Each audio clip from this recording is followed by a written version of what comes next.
সূরা ইয়াসিনের নাম শুনেছেন না আপনারা? মুখস্থ আছে না অনেকের? আমরা ছোটবেলা থেকে দেখতাম যে আমাদের দাদিরা, নানিরা, মায়েরা, খালারা, ওনারা সূরা ইয়াসিন সকালবেলা পড়তেন, তাদের মুখস্থ ছিল সূরা ইয়াসিন। তো সূরা ইয়াসিন দুইটা পাড়ায় একসাথে করে অবস্থিত, 22 এবং 23 পাড়া। এটা মাক্কি সূরা, ধারাক্রম অনুসারে এটা কোরআনের 36 নম্বর সূরা। এই সূরাটির আয়াত সংখ্যা মোট 83। এই সূরার অনেক ফজিলত আছে, কিন্তু ফজিলতগুলো বেশিরভাগ দুর্বল সনদের। একটা শুধু হাসান পর্যায়ের হাদিস পাওয়া যায়, বাকি সব দুর্বল। তো দুর্বল হলেও সমস্যা নাই, ফজিলতের ক্ষেত্রে দুর্বল হাদিস গ্রহণ করা যায়। কি কি আছে? এক হাদিসে সুনানে তিরমিজির বর্ণনায় রাসূল সাল্লাল্লাহু আলাইহি ওয়াসাল্লাম বলেছেন, ইন্না লিকুল্লি শাইআন কলবান ওয়া কলবুল কুরআনি ইয়াসিন। সব জিনিসের হৃদয় আছে, আর কোরআনের হৃদয়ের নাম হচ্ছে সূরা ইয়াসিন। যে ব্যক্তি একবার সূরা ইয়াসিন পড়ে, সে 10 বার পুরো কোরআন পড়ার সওয়াব পেয়ে যাবে। এটা একটা ফাজিলত। আচ্ছা, আরেক ফাজিলতে আছে, রাসূল সাল্লাল্লাহু আলাইহি ওয়াসাল্লাম বলেছেন, ইকরাউ সূরাতা ইয়াসিন আলা মাউতাকুম।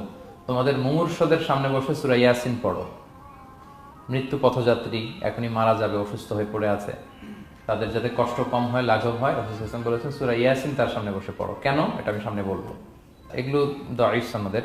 হাসান পর্যায়ের একটা মাওকুফ হাদিস আছে, ইবনে আব্বাস রাদিয়াল্লাহু তাআলা আনহু বলতেন যে ব্যক্তি মান ক্বারা ইয়াসিন হিনা ইউসবিহু, সকালবেলা যদি কেউ সূরা ইয়াসিন পড়ে, তাহলে সারা দিনের সব কাজগুলো আল্লাহ তার জন্য সহজ করে দেয়। আবার রাতে যদি কেউ সূরা ইয়াসিন পড়ে, সারা রাতের সব কাজ তার জন্য আল্লাহ তাআলা সহজ করে দেয়। এবং ইবনু কাসির ওনার তাফসির মিন তাজরিবাতিহি, মানে তার এক্সপেরিয়েন্স থেকে, কোনো হাদিস দলিল না, ওনার অভিজ্ঞতা থেকে বলেছেন যে আমি যখনই কোনো বিপদে পড়েছি সূরা ইয়াসিন তেলাওয়াত করার পর আল্লাহ তাআলা ওই কাজটা আমার জন্য সহজ করে দিয়েছেন। তো এখন সূরা ইয়াসিন বেশি বেশি তেলাওয়াত করবেন তো নাকি? মাশাআল্লাহ, ঠিক আছে। মাক্কি সূরাগুলোর মূল প্রতিপাদ্য বিষয় হচ্ছে তাওহীদ, রিসালাত, আখিরাত। মাক্কি সূরাগুলো সাধারণত তাওহীদ, রিসালাত এবং আখিরাত নিয়ে কথা বলে। সূরা ইয়াসিনও তার ব্যতিক্রম নয়। এই সূরারও মূল কথা তাওহীদ, রিসালাত এবং আখিরাত। বিশেষ করে পুনরুত্থান, পুনরুজ্জীবন, the concept of resurrection, life after death, মৃত্যুর পরে যে আবার আমরা জাগবো ঘুম থেকে, আবার জীবন হবে, আবার বিচার হবে, এটা বিশ্বাস হয় আপনাদের? হ্যাঁ, মক্কার লোকদের বিশ্বাস হতো না। তারা অবাক হয়ে শুনতো রাসূল সাল্লাল্লাহু আলাইহি ওয়াসাল্লামের কাছ থেকে যে বলে কি, আমরা মরে যাব, পচে যাব, গলে যাব, জীর্ণ শীর্ণ হয়ে যাব, আমাদের হাড্ডি খুঁজে পাওয়া যাবে না, অস্তিত্ব পাওয়া যাবে না, আবার আমরা নাকি জীবিত হব, আবার নাকি উঠবো, আবার বিচার, আবার কি কি বলে মুহাম্মদ। তারা মিলাতেই পারতো না এটা। এই জন্য তাদের কাছে দ্য কনসেপ্ট অফ আখিরা, life after death, specially the concept of রেসারেকশনটাকে ক্লিয়ার করার জন্য আল্লাহ তাআলা এই সূরাটা নাযিল করেছেন। তাহলে এই সূরার সেন্ট্রাল থিম, মূল প্রতিপাদ্য বিষয় হচ্ছে পুনরুজ্জীবন বা পুনরুত্থান, মানে আবার যে আমরা পুনরায় উঠবো। বিশ্বাস হয় আপনাদের? হ্যাঁ, এটা কিন্তু মহাসত্য, বিশ্বাস রাখতে হবে আমাদের, যে না, মরে গেলে সাময়িক দেখা যায় পচে যায়, কিন্তু আবার আমরা উঠবো। এবং এজন্যই মুমূর্ষু ব্যক্তির সামনে সূরা ইয়াসিন পড়তে বলা হয়েছে। আপনি যখন সূরা ইয়াসিন পড়বেন, তার সামনে কাইন্ড অফ আপনি তাকে বোঝাতে যাচ্ছেন যে আপনি প্রকৃতপক্ষে মারা যাচ্ছেন না, এটা আপনার জীবনের পূর্ণ সমাপ্তি নয়, বরং এটা এই নশ্বর দুনিয়া থেকে আপনার অস্তিত্বের সাময়িক একটা বিদায়। কেউ যে মারা যাচ্ছে, আমার দাদা, আমার বাবা মারা যাচ্ছে, আমরা বিদায় দিচ্ছি, আজীবন হারাই ফেললাম নাকি তারে আমরা? কি সে কি আজীবনের জন্য মিসিং? সাময়িক একটা বিদায়, একটা শর্ট ব্রেক। ওনার অস্তিত্বের এই নশ্বর দুনিয়া থেকে ওনার অস্তিত্বের সাময়িক একটা বিদায়, কিন্তু পরবর্তী দুনিয়ায় তিনি কিন্তু আবার অনন্ত জীবন লাভ করবেন। তার মানে শারীরিক একটা মৃত্যু হচ্ছে, তার রুহের কোনো মৃত্যু নেই, হয় ইল্লিনে নয় সিজ্জিনে। ঠিক কিনা বলেন? আমাদের রুহগুলো কিন্তু মরে না, এটা আল্লাহর অর্ডারে ঢুকেছে, আল্লাহর অর্ডারে বের হয়, হয় ইল্লিনে নয় সিজ্জিনে। বিশ্বাসীদের রুহগুলো ইল্লিনে থাকে, আমাদের রুহগুলো যেন সেখানে থাকে, আমরা আল্লাহর কাছে কামনা করি, আমরা পড়ি আমিন। এজন্যই মৃত ব্যক্তিদেরকে আশাব্যঞ্জক করার জন্য এই সূরাটা, এই সূরার মধ্যে যে কথাগুলো বোঝানো হচ্ছে যে না, আবার আপনি উঠবেন, আবার জীবিত হবেন, আবার আমরা মিলিত হব, বিচারের মুখোমুখি হব, আবার আমরা জান্নাতে একত্রিত হব, আমাদের গেট টুগেদার হবে, আমাদের রিট্রিট হবে। মানে মৃত্যুর মধ্যে আমরা আনন্দ খুঁজে বেড়াই নাকি? হ্যাঁ, মৃত্যু নিয়ে অনেকের কথা ভয়, কিন্তু আমরা তো মৃত্যুই একমাত্র ওয়ে যার মধ্য দিয়ে আমরা আমাদের রবের সাথে সাক্ষাতের গেট ওয়ে। এটা আল্লাহর সাথে সাক্ষাতের প্রথম ধাপ হচ্ছে আপনাকে দুনিয়া ছাড়তে হবে, এছাড়া কি আল্লাহর সাক্ষাৎ পাওয়া যাবে? যাবে না। এই জন্য মৃত ব্যক্তির সামনে আল্লাহর হাবিব সাল্লাল্লাহু আলাইহি ওয়াসাল্লাম রাহমাতুল লিল আলামিন মুহাম্মদ রাসূলুল্লাহ সাল্লাল্লাহু আলাইহি ওয়াসাল্লাম তিনি সূরা ইয়াসিন তেলাওয়াত করতে বলেছেন। তাহলে সেন্ট্রাল থিম ক্লিয়ার সবার কাছে না? এবার আসেন কিছু প্রাইম লেসন, কোর লেসন সূরা ইয়াসিন থেকে। আমি সম্ভবত গত বছর আমার ভেরিফাইড ফেসবুক পেজ থেকে আমি 4টা লাইভ সিরিজ করেছি, 4 ঘন্টার সূরা ইয়াসিনের উপর। আপনারা শুনবেন এগুলো, খুবই ওয়েল ডকুমেন্টেড ম্যানারে একাডেমিক ওয়েতে আলোচনা করেছি। যাদের সময় আছে শুনবেন এই লাইভগুলো। তো আমি এখন শুধু সার নির্যাসটা প্রাইম লেসন বা কোর লেসনগুলো নিয়ে আসি। 1 নম্বর লেসন হচ্ছে আল্লাহ তাআলা বলেছেন যে কোরআনের আয়াতগুলো একটার সাথে আরেকটা well connected, completely well knit, এটা well protected. One doesn't differ the other or contradict the other. কোনো আয়াত আরেক আয়াতের বিপরীতে যায় না, একটা আরেকটার সম্পূরক, পরিপূরক, ওয়েল নেট, ওয়েল কানেক্টেড। এটাই প্রমাণ করে যে এটা কার কাছ থেকে নাজিল হয়েছে? আল্লাহ সুবহানাহু ওয়া তাআলার কাছ থেকে নাজিল হয়েছে। আল্লাহ তাআলা এটাই বলেছেন ইয়াসিন, তারপরে ওয়াল কুরআনিল হাকিম। হাকিম বিমানা মুহকাম, মানে কোরআনের আয়াতগুলো পোক্ত। এটা হচ্ছে completely well net, perfectly connected, একটা আরেকটার সাথে কানেক্টেড। এক আয়াত ইফাসসিরু বা'দুহু বা'দান, এক আয়াত আরেক আয়াতকে ব্যাখ্যা করে। অনেক কথা কোরআনের এক জায়গায় সংক্ষেপে বলা হয়েছে, আরেক জায়গায় বিস্তারিত, এক জায়গায় ছোট করে আরেক জায়গায় বড় করে। কোন আয়াত আরেক আয়াতের সাথে কন্ট্রাডিক্ট করে না। আল্লাহ তাআলা বলছেন আফালা ইয়াতাদাব্বারুনাল কুরআন ওয়ালাউ কানা মিন ইনদি গায়রিল্লাহি লাওয়াজাদু ফীহি ইখতিলাফান কাসীরা। তারা কি কোরআন নিয়ে গবেষণা করবে না? এই কোরআন যদি আল্লাহ ছাড়া অন্য কারো কাছ থেকে নাজিল হতো তাহলে তারা কোরআনের মধ্যে অনেক বিরোধ দেখতে পেত, পরস্পর বিরোধ, অনেক বিরোধ দেখতে পেত। কিন্তু কোরআনের ভেতরে এই পুরো 30 পারায় কোথাও কি এক আয়াতের সাথে আরেক আয়াতের কন্ট্রাডিকশন আছে? কোনো বিরোধ আছে বলেন? না, এটা ওয়েল নেট, ওয়েল কানেক্টেড। অন্য আয়াতে আল্লাহ বলছেন লা ইয়াতিহিল বাতিলু মিন বাইনি ইয়াদাইহি ওয়ালা মিন খালফি। সামনে থেকে পেছন থেকে কোরআনে কোনো বাতিল অনুপ্রবেশ করতে পারে না, কারণ তানজিলু মিন হাকিমিন হামিদ, এটা প্রজ্ঞাময় প্রশংসিত আল্লাহর পক্ষ থেকে এটা প্রোটেক্টেড একটা কিতাব নাজিল হয়েছে। ফলে এটা কিয়ামত পর্যন্ত প্রোটেক্টেড থাকবে। এক আয়াত আরেক আয়াতের ব্যাখ্যা করে দেয়, এটা হচ্ছে একটা ব্যাখ্যা। আবার আল কোরআনিল হাকিম মানে হচ্ছে বিজ্ঞানময় কোরআন। কোরআনের মধ্যে অনেক বিজ্ঞানের কথাও আছে। শুধু বিজ্ঞান, বিজ্ঞান নিয়ে কি আছে প্রায় 1.5 ঘন্টার লেকচার আছে আমার। Scientific indications of the holy Quran, cosmic symbols, natural phenomena, cosmology, embryology, morphology, blah blah blah, অনেক কিছু। কিভাবে এই পানি উপরে যায়, ওয়াটার সাইকেল, হাইড্রোলজিক্যাল সাইকেল, বৃষ্টি হয়, সূর্য কিভাবে ডুবে ওঠে, চাঁদ, তারপর মহাবিস্ফোরণ, বিগ ব্যাং থেকে শুরু করে মায়ের পেটে বাচ্চার ভ্রূণ কিভাবে ডেভেলপ করে, যত কসমিক সিম্বল আছে কোরআনে, এটা নিয়ে আমার 1.5 ঘন্টার একটা কোরআনের সাইন্টিফিক ইন্ডিকেশনাল লেকচার আছে। তো সেদিকে আমি যাব না। তো আল কোরআনুল হাকিমের 2টা ব্যাখ্যা হয়। এক হচ্ছে মুহকাম, মানে কোরআনের আয়াতগুলো প্রোটেক্টেড, কানেক্টেড। আরেকটা হচ্ছে কোরআনের আয়াতগুলো বিজ্ঞানসম্মত, বিজ্ঞানের সাথেও কন্ট্রাডিকশন করে না। কিছু যদি অমিল থাকে বিজ্ঞানের অপেক্ষা করা উচিত। বিজ্ঞান সামনে আরো শিখবে, আরো জানবে, আরো ডেভেলপ হবে, তখন বারবার বিজ্ঞানের মাথা কোরআনের দিকে নিচু হয়ে আসবে। ঠিক কিনা বলেন? যত দিন যায় সহজ হয় কোরআন বোঝা আমাদের জন্য। বিজ্ঞানের আবিষ্কারের কারণে কোরআন বোঝা সহজ হয় এবং মিলে যাচ্ছে সবকিছু। তাহলে এটা হচ্ছে 1 নম্বর লেসন সূরা ইয়াসিন থেকে, যে কোরআনের সব ভার্সেস গুলা আর পারফেক্টলি কানেক্টেড, ইন্টারকানেক্টেড। 1 নম্বর। 2 নম্বর হচ্ছে সূরা ইয়াসিনের 10 নম্বর আয়াতে আল্লাহ তাআলা বলেছেন ওয়াসাওয়াউন আলাইহিম আনযারতাহুম আম লাম তুনজিরহুম লা ইউমিনুন। হে নবী, আপনি তাদেরকে ওয়ার্নিং দেন আর না দেন সমান সমান, কাজ হবে না। এর কারণ হচ্ছে জেনে বুঝে যদি কেউ সত্যকে প্রত্যাখ্যান করে তার অন্তরে আল্লাহ মোহর মেরে দেন। জেনে বুঝে সত্যকে প্রত্যাখ্যান করলে, আমি বুঝি নাই, আমি শুনি নাই, আমি জানি নাই, এটা আল্লাহ মাফ করবে। আমি কনভিন্স হই না, এই জন্য মানতেছি না, কিন্তু আমি জানি এটা সত্য, এরপরেও যদি সত্যটা গ্রহণ না করি তাহলে কার মুক্তি আছে বলেন তো? না, তাহলে এর মুক্তি নেই। এজন্য যারা সত্যান্বেষী তাদেরকে আল্লাহ পছন্দ করেন। ভুল করে না এরকম কোনো মানুষ নাই পৃথিবীতে। সবাই আমরা ভুল করি, সবার ভুল হয়, এটাতে কোনো অসুবিধা নেই। কিন্তু জেনে আমি সত্যকে মানবো না, এটা আল্লাহ কখনো মেনে নেয় না। অন্য আয়াতে সূরা বাকারা আল্লাহ বলছেন খতামাল্লাহু আলা কুলুবিহিম ওয়া আলা সামঈহিম ওয়া আলা আবসারিহিম গিশাওয়া ওয়া লাহুম আযাবুন আযীম। যারা জেনে বুঝে সত্যকে মানে না, নেগলেক্ট করে, তাদের অন্তরে আল্লাহ সিল গালা মেরে দিয়েছেন, কর্ণকুহরে ছিপি ঢুকিয়ে দিয়েছেন, চোখের সামনে পর্দা, কিছু দেখে না। কারণ ওরা সত্যটা মানতে চায়, নিয়তি করে ফেলছে যে আমি মানবো না। কেউ যদি নিয়ত করে ফেলে যে আমি বুঝবো না, যত বুঝাক তারা বুঝানো যাবে।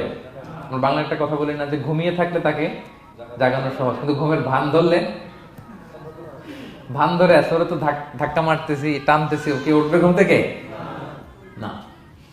এটার উদাহরণ দেখেন আবু জাহেল আর ওমরে ফারুক রাদিয়াল্লাহু তাআলা আনহু। দুইজনই ইসলামের শত্রু ছিল, ইসলাম বিরোধী ছিল, কিন্তু ওমরে ফারুক রাদিয়াল্লাহু তাআলা আনহু ছিলেন সত্যান্বেষী, সত্য শুনলেই মানতেন। কিন্তু আবু জাহেল ছিল তার বিপরীত, সে ছিল গোড়া, অহংকারী, ইগোইস্টিক সমস্যা ছিল তার। সে জানতো যে আল্লাহর হাবিব সাল্লাল্লাহু আলাইহি ওয়াসাল্লাম আল্লাহর পক্ষ থেকে নাজিল হওয়া আসা একজন রাসূল, কোরআন আল্লাহর পক্ষ থেকে নাজিল হওয়া একটা কিতাব। জানার পরেও সে মানে নাই, ফলে তার নসিবে হেদায়েত জোটে নাই। কিন্তু উমরে ফারুক রাদিয়াল্লাহু তাআলা আনহু কিছুদিন পরেই উনি শাহাদা পড়ে ফেলছেন এবং রাসূল সাল্লাল্লাহু আলাইহি ওয়াসাল্লাম দোয়া করেছিলেন যে আল্লাহ আল্লাহুম্মা আইজ্জাল ইসলাম বি আহাব্বি হাদাইনির রাজুলাইনি ইনদাক, আল্লাহ দুজন লোকের যাকে তোমার ভাল লাগে তাদের একজনকে ইসলামের ছায়া তলে এনে তুমি ইসলামটাকে শক্তিশালী করো। একজন হচ্ছে আবু জাহাল, আরেকজন হচ্ছে ওমর। আল্লাহ তাআলা কার জন্য দোয়াটা কবুল করেছেন বলেন তো? ওমর ফারুকের জন্য। কারণ ওনার হৃদয়টা সাদা ছিল, সাদা মনের মানুষ, কলবে সালিম। সত্য যেখানে ওইটাই উনি গ্রহণ করতেন, সত্যের সামনে দুর্বল ছিলেন। আর আবু জাহেল জেনে বুঝে সত্যকে প্রত্যাখ্যান করেছেন। সো 2 নাম্বার শিক্ষাটা আমরা যেটা পেলাম যে জেনে বুঝে সত্য প্রত্যাখ্যান করলে আল্লাহ তার জন্য হেদায়েত বরাদ্দ রাখেন না। এজন্য আমরা আমাদের বাকি জীবনটুকু আমরা এই মেন্টালিটি মাইন্ডসেট যেন আমাদের থাকে যে সত্য দেখলেই আমরা মানবো, যেখানেই সত্য ওইটাই আমি গ্রহণ করবো। কি বলেন? এটা যদি আমার বিরুদ্ধে যায়, আমার দলের বিরুদ্ধে গেলে, বাবার বিরুদ্ধে গেলে মানতেই হবে আমাকে। সত্য যেখানে আছে ওখানেই আমাদেরকে ছুটে যেতে হবে। দুটো চলে গেল। 3 নাম্বার হচ্ছে আমরা পৃথিবীতে যা করি আমরা অনেক সময় মনে করি যে দরজা বন্ধ করে দিলে, সুইচটা অফ করে দিলে আর বুঝি কেউ দেখে না। তা আসলে আমরা আসমানি বিশেষ নজরদারির ভেতরে আছি, এটা আমরা ভুলে যাই যে সবার চোখ ফাঁকি দেয়া গেল, একজনের চোখ ফাঁকি দেয়া যায় না। তিনি কে বলেন তো?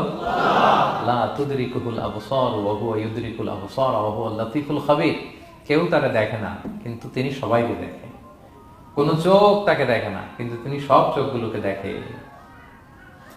তাহলে 3 নম্বর লেসন হচ্ছে everything is recorded in a well documented man. আমরা যা বলি, যা করি, যা লিখি সবকিছু রেকর্ডেড, রেকর্ড করা হচ্ছে। কিন্তু সেদিন আপনি দেখবেন, ভালো করলেও দেখবেন, খারাপ করলেও আপনি দেখবেন।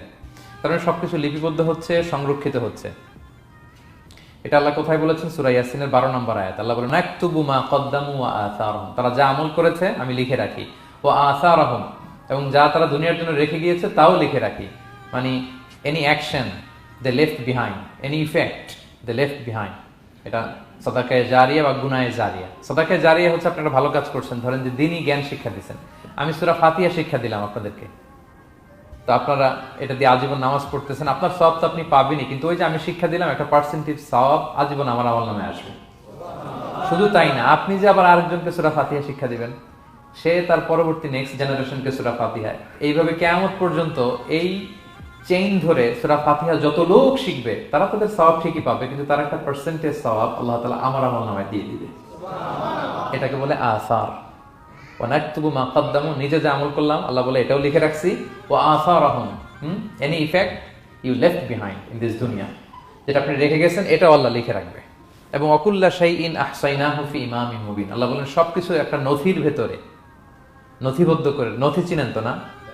ডায়েরি, তারপর আমাদের বাংলাদেশে তো যে আগে হাল খাতা করতো না, টালি খাতা বিশাল বড় বড় এখন আছে কিনা, বিশেষ করে মুদির দোকানে দেখা যায় বড় মোটা মোটা ধপাস করে সে টেবিলের উপর ফেলে, তারপর আপনার নাম দেখে বের করে আপনার কত বাকি, কত দিতে হবে। এই যে টালি খাতা, হ্যাঁ, এই নথি করে রাখছে আল্লাহ তাআলা আমাদের সবকিছু যা করলাম, যেটার ইফেক্ট দুনিয়াতে আমি রেখে গেলাম। এবং অন্য আয়াতে আল্লাহ তাআলা বলছেন মা ইয়ালফিযু মিন কাওলিন ইল্লা লাদাইহি রাকীবুন আতীদ, আমি মুখ দিয়ে যা উচ্চারণ করি সব আল্লাহ তাআলা একজন পর্যবেক্ষক ফেরেশতার মাধ্যমে তুলে রাখেন, সব আপনি দেখতে পাবেন। শুধু তাই না, এখানে একটা স্পেশাল লকেট রেখেছেন আল্লাহ। আল্লাহ বলেন ওয়াকুল্লা ইনসানিন আলজামনাহু তায়রাহু ফি উনুকিহি ওয়া নুখরিজু লাহু ইয়াওমাল কিয়ামাতি কিতাবান ইয়ালকাহু মানশুরা। প্রত্যেকের গ্রীবালগ্নে আমি একটা স্পেশাল সিম কার্ডের মতো রেখেছি, যা বলো এখানে রেকর্ড হয়ে আছে, কিয়ামতের দিন আমি সব বের করে দিব। তাহলে পালানোর জায়গা আছে? That means we are under surveillance, 24/7 আল্লাহ তাআলা মনিটর করছেন। এবং এই বিশেষ আসমানি নজরদারি থেকে আমরা কেউই মুক্ত না। তাহলে লাইট বন্ধ করে দিলেন, দরজা আটকায় দিলেন, কেউ দেখে না, না? কেউ যেটা দেখে না সেটা দেখেন কে?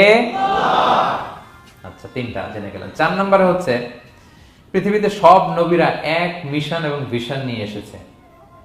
সব নবীরা লা ইলাহার দাওয়াত দিয়েছে, তাই না? এক আল্লাহর দাওয়াত দিয়েছে। আচ্ছা, কখনো কি এমন হয়েছে কোন নবী এসে বলছে যে আল্লাহ একজন, আবার আরেক নবী এসে বলছে না আল্লাহ 2-3 জন হইতে পারে? হ্যাঁ, বলছে? কোন নবী এসে বলেছে মৃত্যুর পর এক জীবন আছে, হিসেব দিতে হবে, পাই টু পাই হিসেব হবে? আরেকজন বলছে না, এরকম নাও থাকতে পারে। এরকম এক নবী এক কথা, আরেক নবী আরেক কথা হয়েছে?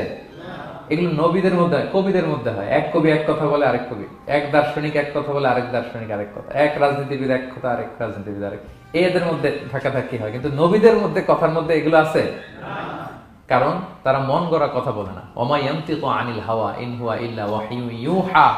তাদের কথা আসে একটা হেডকোয়ার্টার থেকে। হেডকোয়ার্টারটা কার? আসমানি রেভেলেশনের বেসিসে ওনারা কথা বলেন। মন গড়া কোনো নবী কোনো কথা বলেন না। তাহলে 4 নম্বর শিক্ষা হচ্ছে সব নবীর মিশন ভিশন এক। এজন্য তাদের মধ্যে একটা কোঅপারেশন ছিল। সূরা ইয়াসিনে চমৎকার একটা ঘটনা আছে। একটা জনপদের নাম উল্লেখ করা হয়নি, কিন্তু কোন কোন মুফাসসির বলেছেন এটা তুরস্কের আন্তাকিয়া জনপদে আল্লাহ একটা কাজে, দাওয়াতি কাজে 2 জন নবীকে পাঠালেন। কয়জন? 2 জন। কাজ একটা, কিন্তু কয়জন? 2 জন। এরকম সাধারণত অন্য নবীদের ক্ষেত্রে হয় না, কোরআনে পাওয়া যায় না যে এক কাজে এক জায়গায় 2 নবী, এরকম হয় না। এক্সেপ্ট মুসা আলাইহিস সালাম, ওনার কথা বলার জড়তা ছিল। তিনি আল্লাহকে বলেছেন, আল্লাহ আমাকে যেই তাওরাত দিয়ে পাঠালেন আমি তো কথা ক্লিয়ারলি বলতে পারি না, জড়তা, মামলিং হয় আমার মুখে। আমার ভাই আখি হারুন আফসাহু মিন্নি লিসান, ও খুব ফ্লুয়েন্ট ছিল। আমি নেতৃত্ব দিব, কিন্তু হারুন ভোকাল দিবে, আপনি তাকে নবী বানায় দেন। মুসা আলাইহিস সালামের দোয়ার বদলতে আল্লাহ হারুন আলাইহিস সালামকে নবী বানায় দিয়েছিলেন। 2 ভাই মিলে ফেরাউনের কাছে দাওয়াতি কাজ করেছে। কিন্তু এছাড়া আর এরকম দেখা যায় না যে এক এলাকায় এক কাজে 2 জন নবী, না। এইখানে দেখা গিয়েছে আন্তাকিয়া জনপদে আল্লাহ এক মিশনে কয়জন নবী পাঠিয়েছেন? 2 জন। আচ্ছা, কিছুদিন পরে আরো একজন, তাহলে হইল কয়জন? 3 জন। এক কাজে এক জনপদে এক এলাকায় মোট 3 জন নবী, কিন্তু এদের মধ্যে কোনো মারামারি নেই।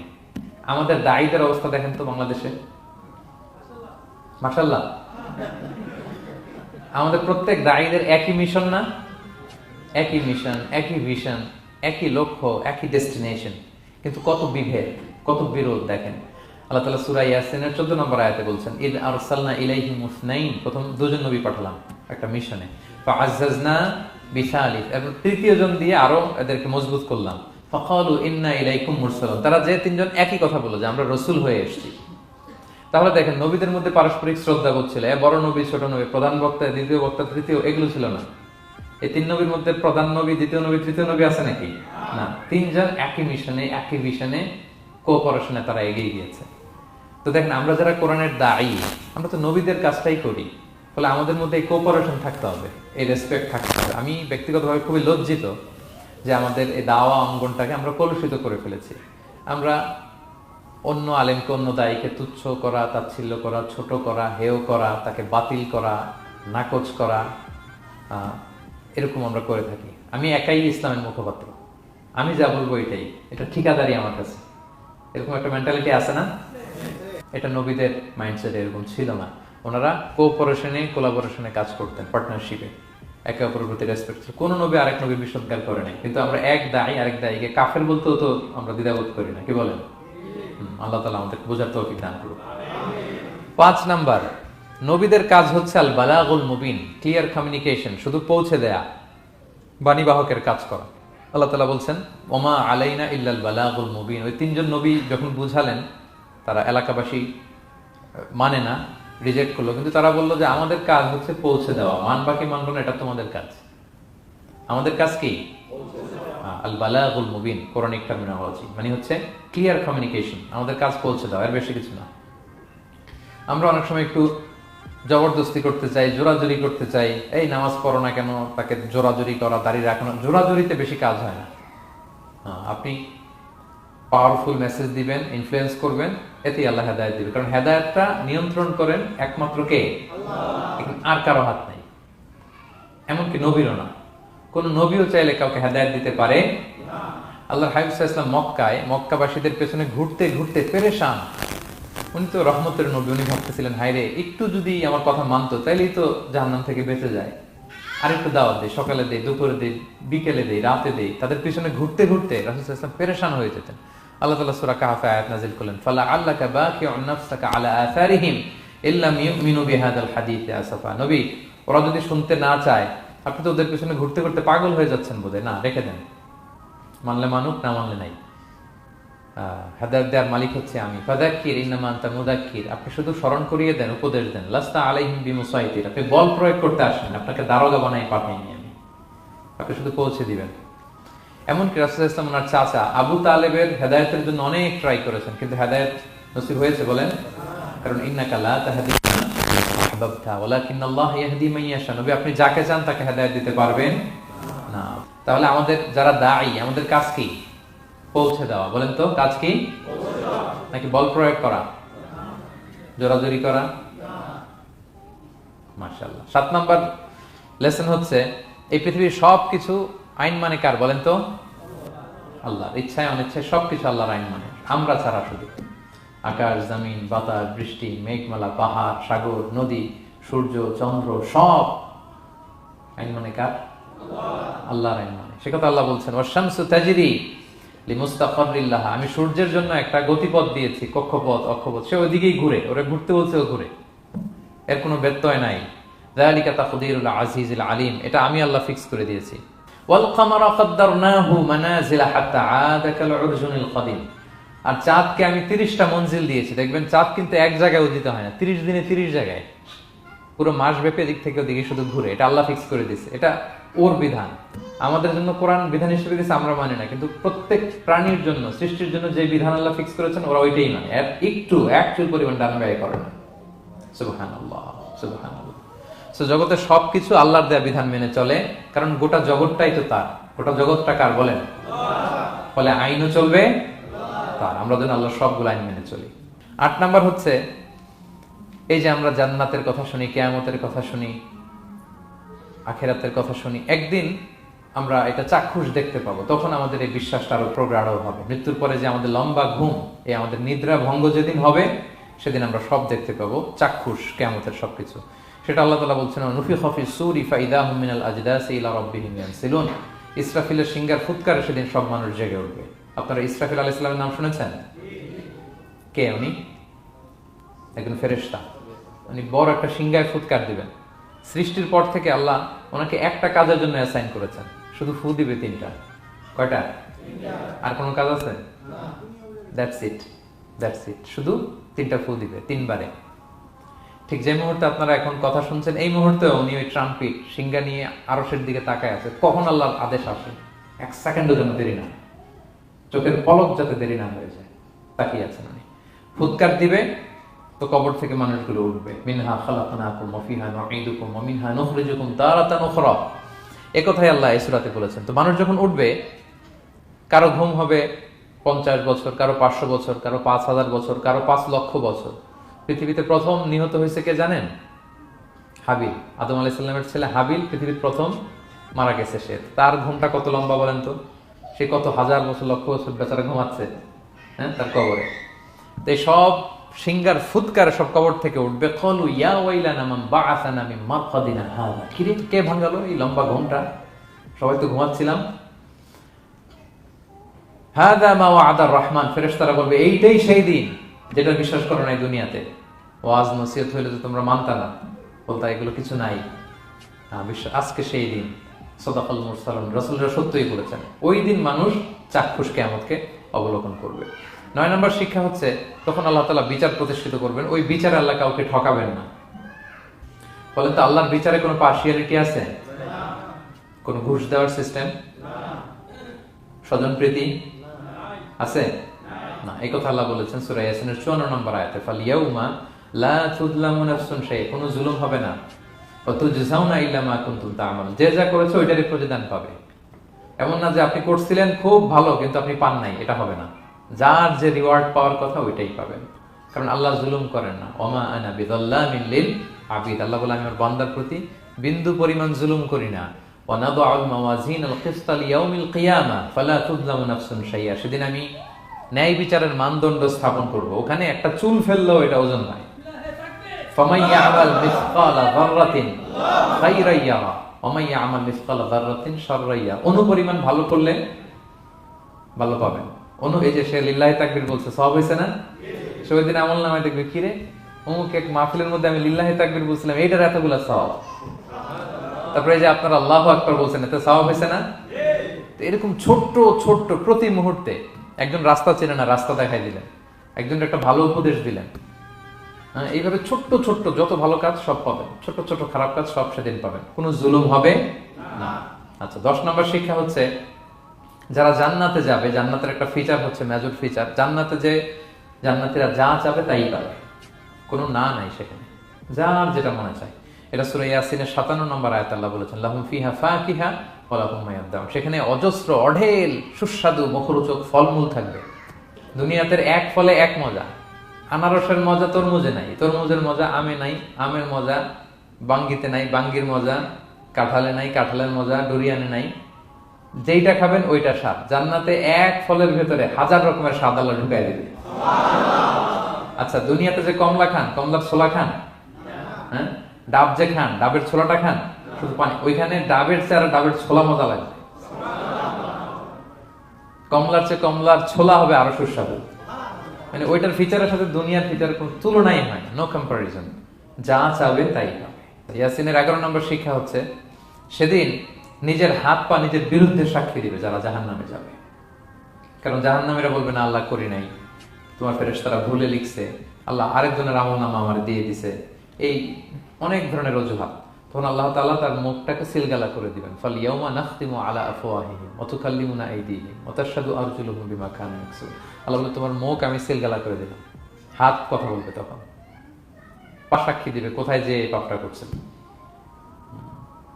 আপনি অবাক হন, কি রে এই হাতে তো কত আংটি পরলাম, এরপর কত লোশন মাখলাম, হ্যাঁ, কত সুন্দর বডি ওয়াশ দিয়ে হাতটাকে ক্লিন রাখলাম, তারপর হাতের মধ্যে গ্লাভস পরলাম, হাত পা কত যত্ন আমি নিলাম। এই হাত পা আমার বিরুদ্ধে কথা বলে রাগে মানুষ বলবে ওয়াকালুলি জুলুদিহিম লিমা শাহিদতুম আলাইনা, কি রে আমার বিরুদ্ধে কথা বলিস কেন? তো হাত পা বলবে ক্বালু আনতাকানাল্লাহ আল্লাযী আনতাকা কুল্লা শাই। ওই আল্লাহ আজকে আমাকে কথা বলার সুযোগ দিয়েছে, যে আল্লাহ চাইলে যে কাউকে যে কোনো সৃষ্টিকে কথা বলার সুযোগ দিয়ে থাকে। পাথরকে আল্লাহ জবান দিতে পারে, দিয়েছেন। রাসূল সাল্লাল্লাহু আলাইহি ওয়াসাল্লাম মক্কার শিয়াবদের মধ্য দিয়ে যখন হাঁটতেন, অনেক পাথর রাসূল সাল্লাল্লাহু আলাইহি ওয়াসাল্লামকে সালাম দিয়ে বলেছেন আসসালামু আলাইকা ইয়া নবী আল্লাহ, হে আল্লাহর নবী আপনাকে সালাম। কে দিয়েছে সালাম? পাথর। মরা খেজুর গাছ কেঁদে উঠেছে নবীর জন্য, তার মানে এগুলোর ভিতরে প্রাণের সঞ্চার করেছেন কে? আল্লাহ। সেদিন হাতের ভেতরে আল্লাহ তাআলা কথার শক্তি দিবেন। আপনার হাত আপনার বিরুদ্ধে, পা বিরুদ্ধে, আপনার বডি আপনার বিরুদ্ধে সাক্ষী দিবে। সো খবরদার, অতটুকু পাপ করি যতটুকু পাপের শাস্তি বহনের ক্ষমতা আমার আছে, একটু হিসাব মিলিয়ে নিই আমরা। 12 নম্বর লেসন হচ্ছে যে আমরা শক্তিশালী হই, ছোট থেকে বড় হই, এরপরে আবার দুর্বল হয়ে যায়। আল্লাহ বলেন ওমান নুআম্মিরহু নুনাক্কিসু ফিল খালকি আফালা ইয়াকিলুন। আমি যখন কারো বয়স বাড়িয়ে দেই তাকে আবার দুর্বল করে দেই। এটাই জীবন চক্র। দেখেন, শৈশব দিয়ে শুরু, তারপর কৈশোর, তারুণ্য, যৌবন। যৌবনের কথা চিন্তা করে তো বেশিরভাগ যুবক কি শক্তি গায় না, যা খাই ওইটাই হজম হয়ে যায়। ওভারটাইম করতে পারি, লাগাতার কাজ করতে পারি, মানে অনেক ক্যাপাসিটি। কিন্তু সেই আপনি যখন 60, 70, 80-তে যাবেন আর পারা যায় না, তখন একটা লাঠি লাগে। কি লাগে? আরো বাড়লে 90 যখন হয়ে যায়, 100, তখন ওই যে ছোট বাচ্চারা ওরা যা বলতেছে এরকম, ওরা যেরকম বোঝে না ওইরকম বোঝে না। বাচ্চাদেরকে এদিকে খাবার দিলে দেখবেন যে এদিক দিয়ে করতেছে, মসজিদে ওই মুরব্বীরাও এরকম। বাচ্চাদের প্যাম্পাস পরানো লাগে, যেখানে রাখে পেশা পায়খানা, মুরব্বীরাও এরকম 90, 80, এদেরও পরানো লাগে, এদেরও আর কন্ট্রোলটা থাকে না। তাহলে দেখেন, this is our life cycle. এভাবেই তারুণ্য, যৌবন, প্রৌঢ়ত্ব, এরপর আবার বার্ধক্য। আল্লাহ বলে এরপরও তোমরা বুঝবা না। এটা আল্লাহ বুঝাতে চাইলেন যে আল্লাহ এক দেহে এত রূপ আনতে পারে, সে আল্লাহকে আবার তোমাদেরকে জীবিত করতে সক্ষম না? কারণ এই সূরার মূল কথা হচ্ছে পুনরুজ্জীবন, রেসারেকশন। আল্লাহ বারবার ঘুরিয়ে ফিরিয়ে নানা আয়াত দিয়ে বুঝাতে চাচ্ছেন যে আমি তোমাদেরকে আবার পুনরায় জীবিত করতে পারি। তো যে আল্লাহ এত কিছু করতে পারে, সে আবার আমাদেরকে জীবিত করতে পারে না? বলেন। আচ্ছা, 13 নম্বর শিক্ষা হচ্ছে অতীত ভুলে যাওয়া। এটা আমাদের জীবনের জন্য অনেক বড় বোকামি। আমরা ভুলে যাই অনেক সময় আমরা কি ছিলাম, কোথায় ছিলাম, ভুলে যাই। আল্লাহ বলেন আওয়ালাম ইয়ারাল ইনসানু আন্না খালাকনাহু মিন নুতফা ফাইদা হুয়া খাসীমুম মুবিন। মানুষ কি দেখে না যে ওদেরকে আমি কোত্থেকে সৃষ্টি করছি? দেখেন, আমাদের এত বড় বাড়ি গাড়ি, আমাদের এত নাম যশ খ্যাতি, আমরা আদিতে কি ছিলাম? সামান্য এক ফোঁটা বীর্য। বাবার পিঠ থেকে, মায়ের গর্ভে ছোট্ট একটা পানি থেকে আমাকে সৃষ্টি করেছেন কে? আল্লাহ। এই সৃষ্টির আগে তো কিছুই ছিলাম না। আপনার বয়স এখন 50, আচ্ছা 500 বছর আগে আপনি কই ছিলেন বলেন? আপনার দাপটে তো আজকে থাকা যায় না পৃথিবীতে, সব নাকি আপনার, এরকম বলে না? সব আমার, আমার পাওয়ার, আমার ক্ষমতা। আজ থেকে জাস্ট 500 বছর আগে আপনি কই ছিলেন? আপনার কোনো নাম ছিল? আপনার কোনো গ্রাম ছিল? কোনো অ্যাড্রেস ছিল? খ্যাতি ছিল? দাপট ছিল? লোক লস্কর কিছু ছিল? ক্ষমতা আসলো কোত্থেকে আপনার? আল্লাহ বলে হাল আতা আলাল ইনসানি হিনুম মিনাদ দাহরি লাম ইয়াকুন শাইআম মাযকুরা। মানুষকে দেখে না যে একটা সময় ও কিছুই ছিল না, কিছুই তো ছিল না, তুমি অস্তিত্বহীনতা থেকে তোমার অস্তিত্ব আল্লাহ দিলেন দয়া করে, ছোট্ট ছোট্ট করে মায়ের পেটে এতটুকু থেকে। আপনি ওই বিজ্ঞান প্রযুক্তি জাদুঘরে গিয়েছিলাম আমি আগারগাঁওতে, ওখানে মায়ের পেটে যেগুলো বাচ্চাগুলো ডেভেলপ করে নাই তারা রেখে দিয়েছে পানির মধ্যে 1 সপ্তাহ 2 সপ্তাহ 1 মাস 2 মাস 3 মাস এরকম বাচ্চাগুলো ছোট ওই ব্যাঙ্গাচির মতো ছিলাম আমরা। বর্ষাকালে ব্যাঙের পোনা দেখছেন, জাস্ট লাইক ব্যাঙের পোনা, এত ক্ষুদ্র ছোট্ট আমরা ছিলাম। আল্লাহ বলে তুমি দেখো না তোমার পিছনটা কি ছিল অতীত, এজন্য অতীত ভুলে যাওয়া যাবে না। 14 নম্বর শিক্ষা হচ্ছে পুনরুত্থান, যেটা আসল শিক্ষা সূরা ইয়াসিনের, মানে মৃত্যু পরবর্তী জীবন, এটা মহাসত্য, এটা হবেই। লম্বা আয়াত, আমি শুধু মূল কথাটা বলি। আস ইবনে ওয়াইল মক্কায় রাসূল সাল্লাল্লাহু আলাইহি ওয়াসাল্লামের কাছে একটা মরা লাশের হাড্ডি, কঙ্কাল থেকে হাড্ডি এনে, এটা 100 বছর আগের হাড্ডি, এরকম হাত দিয়ে গুঁড়া করে এটা পাউডার হয়ে গেছে। রাসূল সাল্লাল্লাহু আলাইহি ওয়াসাল্লামের কাছে এসে ভেবে একটা ফু মারলো, ফু দেওয়ার সাথে সাথে এটা বাতাসে মিলে গেছে। তো বলতেছে মুহাম্মদ, এই যে কঙ্কালের এই পাউডারটা, তুমি বলতেছো এইটারে আল্লাহ জীবিত করবে, এটারে রিকনস্ট্রাক্ট করবে, কি বলো তুমি, হোয়াট ইউ টকিং অ্যাবাউট, এটাও সম্ভব?